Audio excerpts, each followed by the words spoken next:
आज के मुख्य समाचार। बॉलीवुड स्टार्स के दीवानों से निवेदन है कि अपनी कुर्सी की पेटी बांध कर बैठें। अपनी कुर्सी की पेटी बांध लीजिए, मौसम बिगड़ने वाला है। क्योंकि आज हम बात करने वाले हैं कि आखिर क्यों सेलिब्रिटीज इंटरव्यूज बोरिंग हो गए हैं। ये इंटरव्यू देखो और बताओ कि आप इसे कितनी बार देख सकते हो। मुझे सारे बोल रहे थे वो तेरे जैसी है। मुझे भी बोला गया है ये। अच्छा हाँ, कि कहते उसके साथ ना तू मतलब फालतू बातें कर सकती है। कोई सेंस है इस बात का? वहीं पहले इंटरव्यूज में गुस्सा तो गुस्सा, taking it very personally on me and I didn't like it. I was very pissed off and I dislike everyone and I wish डर तो डर और सच के लिए स्टैंड लेने की क्लियरिटी थी। जब इलेक्शंस आएंगे तो हम आपको इतने नोट बांटेंगे और आप हमको वोट देना, तो उससे खराब नेता तो हो ही नहीं सकता। हेलो भाई लोग, मैं हूँ फैक्ट भाई और चलिए जानते हैं कि आज फिल्मी सितारे अपनी ऑडियंस को सच बोलने से क्यों डरते हैं। अब देखो, इंटरव्यूज के बोरिंग होने का कोई इकलौता डेफिनेट रीजन नहीं है एंड इसीलिए फैक्ट भाई एक एक करके आपको इसके सारे मेजर रीजंस गिनवाएगा और फर्क समझाएगा कि आखिर इंटरव्यूज होते कैसे थे, होने कैसे चाहिए और हो क्या गए हैं। ठीक है, तो इसका रीजन नंबर 1, ट्रोलिंग। जब भी किसी एक्टर ने मुंह खोला है, बेबाक खुल के कुछ बोला है, कंट्रोवर्सी खड़ी हुई है। यस, कंट्रोवर्सी, और इसका एक नहीं, फैक्ट भाई के पास दर्जन भर एग्जांपल्स हैं। आमिर खान का इंटॉलरेंस स्टेटमेंट तो आपको याद ही होगा। अब आमिर ने सही बात कही या गलत, वो बात की बात है। यहाँ बात बस ये है कि 2015 के एक इंटरव्यू ने उनके सालों की मेहनत पे पानी फेर दिया। लोग भूल गए कि अपने डेब्यू से ही उन्होंने हिट फिल्में दी और पिछले 2 दशक में ही मिस्टर परफेक्शनिस्ट ने ऐसा बेहतरीन काम किया है।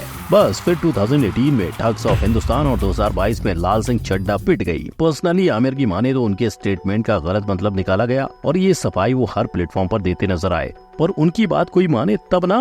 उल्टे सिर्फ लाल सिंह चड्ढा फिल्म को सपोर्ट करने की वजह से साउथ एक्टर विजय की फिल्म लाइगर को भी बाइकआउट होना पड़ा था। नेक्स्ट, कपूर खानदान के चिराग। इनसे भी गलती से मिस्टेक हुई है। हुआ ये था कि 2011 यानी इनके इंडस्ट्री में आने के 4-5 साल बाद एक फूड शो इंटरव्यू कर रहे थे जहाँ रणवीर ने ये कह दिया, I'm a big beef guy. तब 11 साल पहले के इस इंटरव्यू की क्लिप तेजी से हर जगह वायरल होने लगी, जिसकी वजह से रणवीर और उनकी वाइफ आलिया दोनों को उज्जैन मध्य प्रदेश के महाकालेश्वर मंदिर में घुसने ही नहीं दिया गया। और तो और इससे #बाइकआउट ब्रह्मास्त्र # ट्रेंड करने लगा।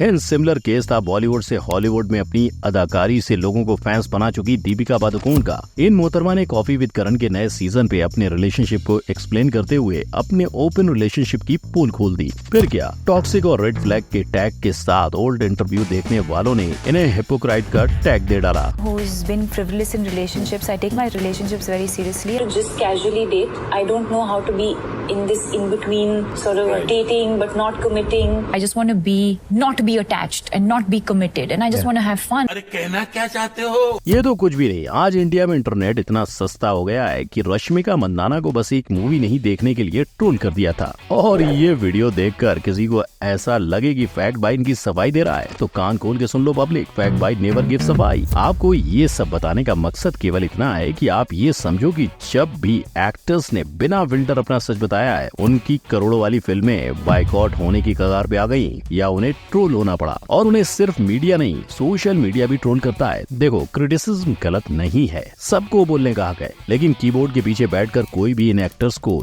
जो मन में आए वो कहे, ये तो गलत होगा। इसीलिए जैसे जैसे ज्यादा लोगों के पास सोशल मीडिया एक्सेस बढ़ रहा है, वैसे वैसे एक्टर्स के मुंह पे ताला लग रहा है। यही वजह है कि एक्टर्स ने सच बोलना ही छोड़ दिया है। अपने पर्सपेक्टिव को जज हुए बिना दुनिया को बता ही नहीं सकते। ये डर उनके मन में घर कर गया है। अब कुछ एक्टर्स की माने तो ऐसी सिचुएशन में ट्रोलिंग होने पे ट्रोल्स को ब्लॉक करना और उन पर ध्यान ना देना बेस्ट ऑप्शन है। लेकिन ऐसे भी केसेस हैं जहां सेलिब्रिटीज ने ट्रोलिंग से तंग आकर सोशल मीडिया प्लेटफॉर्म ही छोड़ दिया है, जैसे ये सभी। और जो लोग बचे हैं उनसे सीधा सवाल करो या उल्टा वो ऐसा घुमा के जवाब मारते हैं जो बाउंसर जाता है और जिससे आम जनता बोर होती है। अगला रीजन, पब्लिक इमेज।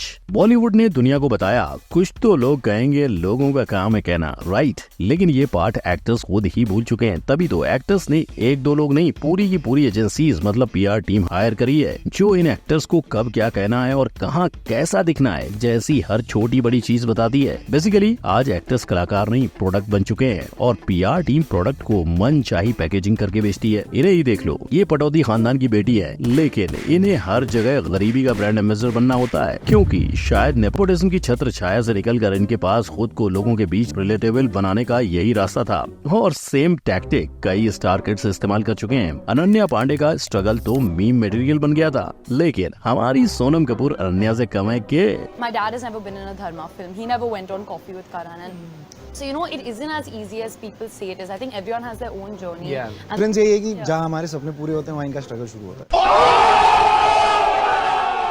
अब ये स्ट्रगल सुनकर अगर सोना नहीं आएगा तो क्या आएगा? एक चीज जो ओल्ड इंटरव्यूज में साफ नजर आती है वो थी स्टार किड्स की सादगी, उनकी सरलता से सच को एक्सेप्ट करना, ना कि खुद को एज ब्रांड पेश करना। बॉलीवुड के किंग खान को ही देख लो, वो अपना सब कुछ छोड़कर दिल्ली से मुंबई आए थे, पर जब एक इंटरव्यू में उनके स्ट्रगल को लेकर सवाल हुआ तो उन्होंने स्ट्रगल ही नहीं किया ऐसा कहा। हाँ, I have no romantic stories to talk about my struggle in Bombay, no. हाँ, लेकिन उन्होंने ये भी एक्सेप्ट किया कि उन्होंने हार्ड वर्क बहुत ज्यादा किया है। I would like to believe I worked very hard for it. And आज के स्टार्स में यही ऑथेंटिसिटी मिसिंग है, और इस मिसिंग स्पेस में घर किया है डर ने। फियर, डर इस बात का कि अगर कोई सच्ची बात कह दी और उसे मिस इंटरप्रेट किया तो बैकलैश का सामना करना पड़ेगा, इसीलिए वो बात को जलेबी की तरह इतना घुमाते हैं कि ऑडियंस बोर हो जाती है। पर पहले स्टार्स बिना हिचकिचाए सवालों का जवाब देते थे। सदी के महानायक बिग बी शहंशाह का इंटरव्यू चल रहा था, उन्हें सवाल पूछा गया, फिल्मों से बच्चों को वायलेंस एक्सपोजर मिलता है, अब एक्टर्स ने ट्रेनिंग ली होती है पर बच्चे से रॉन्गली इन्फ्लुएंस्ड हो जाते हैं, अब इस पर वो सारा ब्लेम डायरेक्टर्स और प्रोड्यूसर्स पे डालकर अपना हाथ धो सकते थे, पर अमिताभ बच्चन ने एक्सेप्ट किया। मुझे कहने में कुछ शर्म से भी आ रही है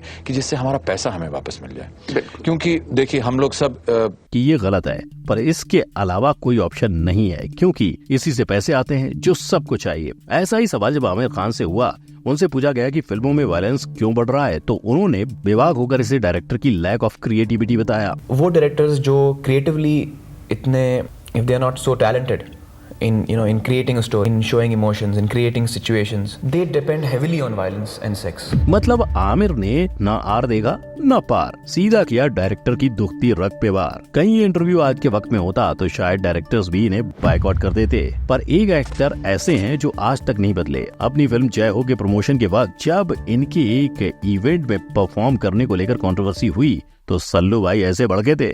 Do your thing. Do not call a Madhuri Dixit an insensitive woman. Do not call us that they will do anything for money. Bollywood Singham ने अनुपमा चोपड़ा के इंटरव्यू में बताया था, अब एक्टर्स को बहुत संभल कर रहना पड़ता है। They're very lenient also, including the law and including the media. Things are very, very quite lenient. Very forgiving. It's not anyone. और इसी से पैदा होती है इंटरव्यू बोरिंग होने की अगली प्रॉब्लम। बोले तो सब कुछ स्क्रिप्टेड, इंटरव्यू के बीच में कुछ आगे पीछे ना हो, इसलिए स्टार के स्टूडियो पहुंचते ही कई बार उन्हें सवालों की लिस्ट पहले ही थमा दी जाती है। वो अपने पीआर के साथ क्या बोलना है डिस्कस करते हैं और फिर इंटरव्यू शुरू होता है। हालांकि ये कई बार टाइम की कमी की वजह से भी होता है।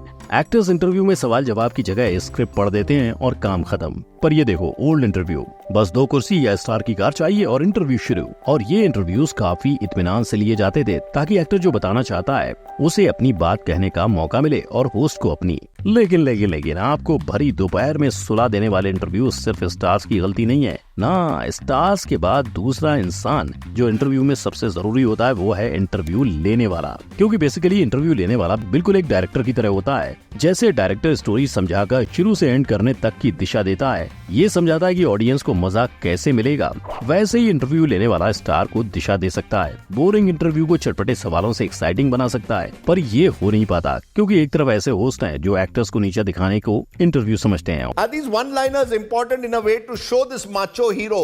और इन बिगड़े हालात को और बिगाड़ रहे हैं कुछ सोशल मीडिया इन्फ्लुएंसर्स। हाल ही में प्राजक्ता कोहली ऐसे ही रीजन से वायरल हुई थी जब चलते इंटरव्यू प्राजक्ता ने कई बार परिणीति की बात काटी और ऐसी चीज कही जिससे माहौल थोड़ा ऑकवर्ड हो गया। Mixed and shuffly, no? Yeah. Like you shuffly. अब इसका मतलब ये नहीं है कि प्राजक्ता को इंटरव्यू लेने नहीं आते, ये एक फंबल हो सकता है जो अच्छे इंटरव्यू होस्ट के साथ भी होता है। दशकों से स्टार इंटरव्यूज करने वाली अनुपमा चोपड़ा ने अभी एक इंटरव्यू में बताया कि स्टार इंटरव्यूज स्टार्स के बारे में होते हैं तो आपको उन्हें बोलने देना चाहिए। Make it more about yourself than the person. Okay? An interview is not about you. You're there to listen.